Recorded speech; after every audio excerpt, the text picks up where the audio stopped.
শুনুন, সাধের মানব জন্ম হয়। আমরা ছোট ছোট বাচ্চাদের দেখবেন সাধুগুরু বৈষ্ণব দেখলে প্রণাম করতে দিই না, সাধুগুরু বৈষ্ণবকে প্রণাম করছে। সাধুগুরু বৈষ্ণব যদি চিনতে হয় তাহলে চিনবেন কবে জানেন? যেদিন গৌরাঙ্গ মহাপ্রভুর আবির্ভাব। ভগবানের জন্ম হয় না, কিন্তু আমরা কথার ফেরে বলে ফেলি যে ভগবান জন্মগ্রহণ করেছে, কিন্তু ভগবানের হয় কি? আবির্ভাব। তো মহাপ্রভুর আবির্ভাব কবে? দোল পূর্ণিমায়।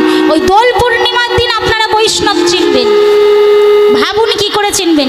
রং নিয়ে যাবেন, রং চেনেন তো? রং নিয়ে গিয়ে ওই বৈষ্ণবকে দেবেন। যদি দেখেন যে রংটা দেওয়ার পর বৈষ্ণব কিছু বলছে না, তাহলে জানবেন উনি আসল বৈষ্ণব। আর রংটা দেওয়ার পরে যদি আমাকে রং দিচ্ছ, তাহলে জানবেন ওটা সাজা বৈষ্ণব।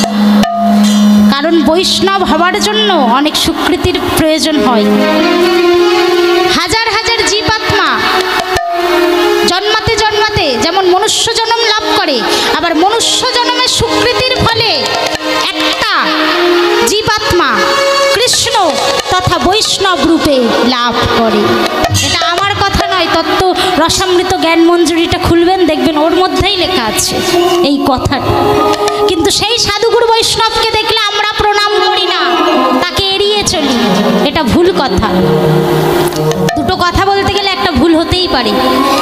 কিন্তু মাগো, সেই যে বৈষ্ণবকে আমরা প্রণাম করি না, তা মাগো আজ কি হয়েছে, যখন এই